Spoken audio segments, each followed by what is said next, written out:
प्रत्येक मनुष्य की श्रद्धा अलग अलग होती है।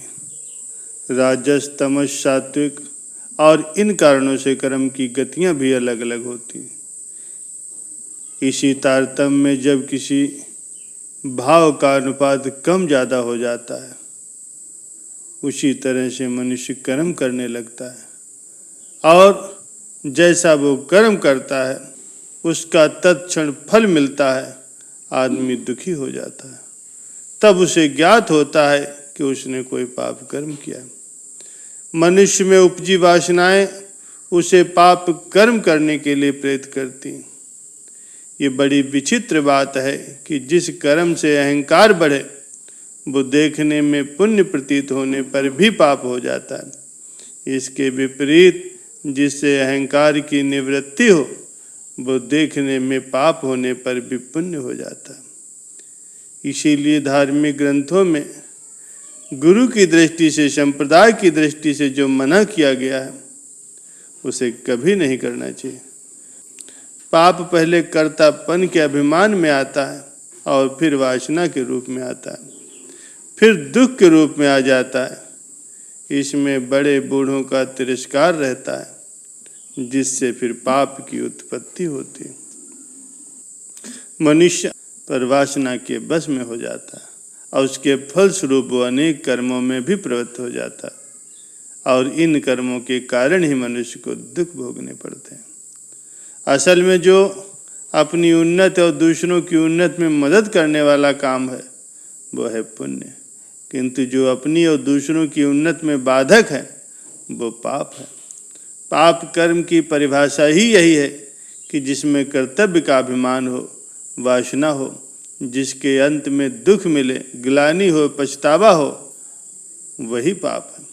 अतः मनुष्य मात्र को सदैव सचेत रहना चाहिए, कोई ऐसा कर्म न हो जिससे पछतावा हो, और जिस कार्य को करने से आत्मिक संतुष्टि मिले, जिसमें कोई पश्चाताप न हो, वही पुण्य का मार्ग होता है। मनुष्य को अपने पापों का नाश करने का सदैव प्रयत्न करते रहना चाहिए। बड़ा पाप हो तो बड़ा प्रायश्चित, छोटा पाप हो तो छोटा प्रायश्चित। जैसे बड़े रोग के लिए अधिक दवा और छोटे रोग के लिए कम दवा। किंतु यदि मनुष्य प्रायश्चित करने के बाद भी पाप में प्रवृत्त हो जाता है तो फिर सब कुछ व्यर्थ हो जाता है। भक्ति मार्ग कहता है कि यदि यम नियम की पालना ठीक से न हो सके तो फिर भगवान में मन को लगा देना चाहिए। मनुष्य की वास्तविक शुद्धि तो भगवान की भक्ति से ही संभव है। और एक बार यदि मनुष्य का मन भगवान के गुणों में लग गया, उनके चरणार बिंदों में पहुंच गया, तो फिर वो पाप कर्मों से दूर ही रहेगा। प्यारे सज्जनों, बहुत सी प्राचीन कथाएं हैं जो भाग्य और कर्म को बेहतर ढंग से समझा सकती हैं। इन्हीं प्राचीन कथाओं के अनुसार केवल भाग्य पर रहने वाले व्यक्ति को कुछ भी हासिल नहीं होता। कथा है कि देव ऋषि नारद जी एक बार बैकुंठ धाम को गए। उन्होंने भगवान से कहा, भगवान, पृथ्वी पर आपका प्रभाव कम हो रहा है।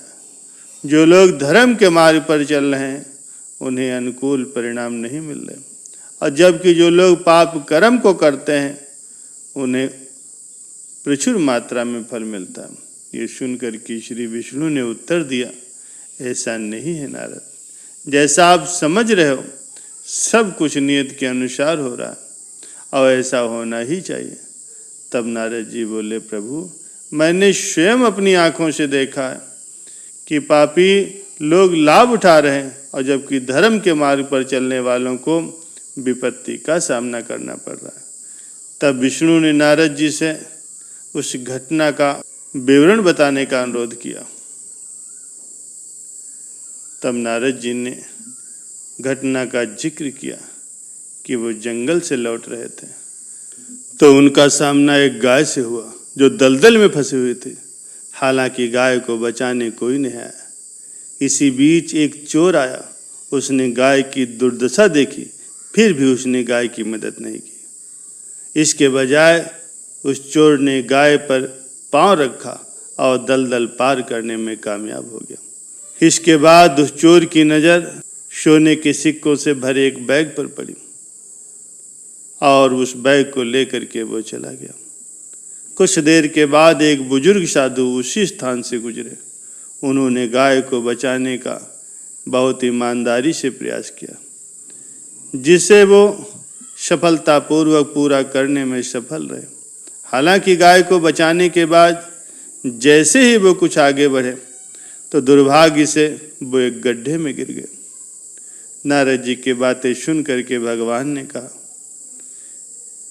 नारद जी, जो चोर गाय पर पैर रख करके भाग गया था उसे खजाना मिलना तय था। हालांकि उसने पापपूर्ण कार्यों के कारण केवल उसे थोड़ी सी मात्रा में ही सोना प्राप्त हुआ। दूसरी ओर उस साधु की उस स्थान पर मृत्यु मिलना तय थी, लेकिन उसने गाय को मरने से बचाया था। इस पुण्य के कारण उसकी मृत्यु टल गई और गड्ढे में गिरने के कारण केवल उसे मामूली चोट आई। भगवान की बात सुन करके नारद जी संतुष्ट हो गए। उन्होंने भगवान का धन्यवाद किया और वहां से प्रस्थान कर दिया।